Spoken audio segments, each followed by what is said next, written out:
আজ একাদশী সারাটা দিন কি করলাম সেটাই তোমাদের সাথে শেয়ার করব। সো হ্যালো এভরিওয়ান, কেমন আছো তোমরা সবাই? তো welcome to our another mini blog. তো আজ হচ্ছে একাদশী। সকাল সকাল ঘুম থেকে উঠে প্রথমে বিছানাটাকে ভালো করে গুছিয়ে নিয়েছিলাম, আর তারপরে শিউলি ফুল পড়ছে নাকি সেই জন্য শিউলি তলায় গিয়েছিলাম। বাট একটাও ফুল গাছের মধ্যে ছিল না, কিন্তু নিচে কয়েকটা ঝরে পড়েছিল। আসলে শিউলি ফুল অনেক ভোরবেলায় ঝরে পড়ে যায়, যেটা আমার মা কুড়িয়ে নেয়। আর বাকি গাছগুলোকেও একটু দেখে নিলাম। আর এদিকে দেখছো কত বালতিতে জল দেওয়া, এগুলো কিন্তু যেহেতু শীতকাল পড়ে গেছে সেই কারণে আমার মা স্নানের জন্য জল রোদে দিয়ে রেখেছে। তারপরে আর বেশি দেরি না করে ব্রাশ করে নিয়েছিলাম। আর ভাই এনেছিল দোকান থেকে এই পপকর্নটা, যেটা ভাই বলে রেখেছিল যেন কেউ না ধরে, বাট কে শোনে কার কথা। আমি প্রথমে ছিঁড়ে খেয়ে নিয়েছিলাম। আর কদিন ধরে আমার এত ঠান্ডা লেগে রয়েছে যেই কারণে আমার ভয়েসটা পুরো চেঞ্জ হয়ে গেছে, যেই কারণে কদিন ধরে আমি ভয়েস ওভার দিয়ে কোনো ভিডিও পোস্ট করতে পারিনি।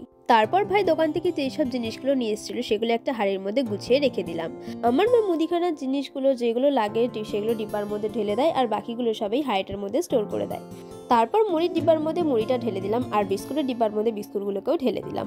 আর আজ একাদশী ছিল বলে মা সকাল সকাল বানিয়েছিল হচ্ছে রুটি, বাট রুটি দিয়ে খাওয়ার মতো কিছুই ছিল না। আর এই ডালিয়া আর মুগ ডালটা দেখছো, এটা হবে দুপুরবেলার রান্না।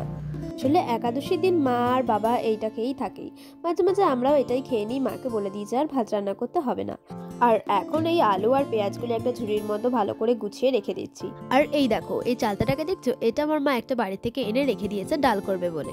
আর তারপরে যেহেতু রুটি দিয়ে খাওয়ার মতো কিছু ছিল না, সেই কারণে আমি এখানে একটা আলুর তরকারি করার জন্য বসে পড়েছি আলু কাটতে। এমনিতে অন্যান্য রান্নাগুলো না জানলেও আমি ছোটোখাটো রান্না, যেমন আলুর তরকারি, চা, ইপি, ম্যাগি, এইসব কিন্তু আমি করতে পারি। তোমরা হয়তো এবার ভাববে যে এত বড় মেয়ে হয়ে কলেজে পড়ে তাও রান্না জানে না। আসলে ছোটবেলা থেকে আমি কখনো রান্নাঘরে ঢুকিনি, যে কারণে আমার রান্নাটা ঠিক শেখা হয়নি। আর আমি রান্না করতে বসবার আমার কোনো ভুল হবে না, সে কখনো হয়। প্রথমে আলুটাকে আমি উল্টো করে কেটে নিয়েছিলাম, মানে আলু ভাজার মতো আলুটাকে কাটতে হতো, বাট আমি অন্যরকম ভাবে কেটে দিয়েছিলাম। তারপর মা আবার ঠিকভাবে দেখিয়ে দিল। আর আলুটার সাথে আমি কেটে নিয়েছিলাম হচ্ছে একটু টমেটো আর দুটো কাঁচা লঙ্কা। আর রান্না করার সময় আমি কোনো ভিডিও করিনি, কারণ যদি কোনো রকম ভুল হয়ে যায় তাহলে হয়তো রান্নাটা পুরো বেকার হয়ে যেত।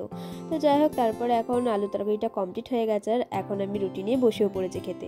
সত্যি কথা বলতে ভালোই হয়েছিল, খারাপ হয়নি, শুধু একটু নুন কম হয়েছিল।